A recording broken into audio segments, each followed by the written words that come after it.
حالیہ بارشوں نے ضلع میرپور خاص کو شدید متاثر کر دیا۔ سیلابی صورتحال کے باعث ضلع کی 7 تحصیلوں میں 4 لاکھ سے زائد ایکڑ اراضی پانی کی لپیٹ میں آ گئی، جس کے باعث 52,000 سے زائد خاندانوں کے 2.5 لاکھ سے زائد افراد شدید متاثر ہوئے ہیں۔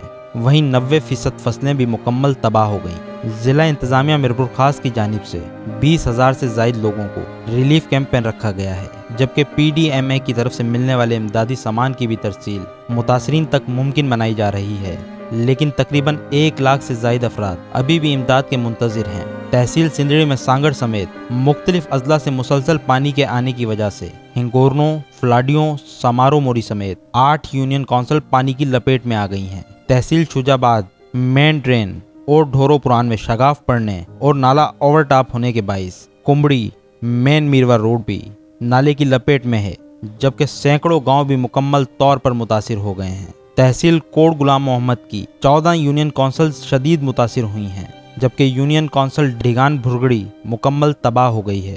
ڈگری تحصیل میں 48 گھنٹوں کے دوران 226 ملی لیٹر بارش ریکارڈ کی گئی، جس کے باعث ندی نالوں میں طغیانی سے جگہ جگہ شگاف پڑنے سے 8 یونین کونسلز پانی کی لپیٹ میں آ گئیں۔ تحصیل حسین بخش مری کی 5 یونین کونسل جہاں پانی کی نظر ہوئی ہیں، وہیں تحصیل جھڈو، ڈھورو پران اور مین ڈرین کا پانی 5 مختلف اضلاع سے مل کر ڈھورو میں جمع ہو رہا ہے، جس کے باعث UC روشن آباد اور دیگر مقامات پر شگاف پڑنے سے 4,000 سے زائد آبادی والا گوٹ سائیں داد آلیانی شدید متاثر ہو گیا، جس میں ضلع انتظامیہ کے ساتھ پاک فوج اور پاکستان نیوی کا ریسکیو آپریشن جاری ہے۔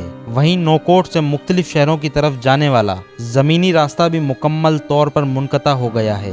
رکن قومی اسمبلی میر منور علی خان ٹالپور، MPAs اور ڈپٹی کمشنر میرپور خاص زین العابدین میمن اسسٹنٹ کمشنرز کے ہمراہ متاثرین کی داد رسی کر رہے ہیں اور امدادی سامان بھی فراہم کر رہے ہیں۔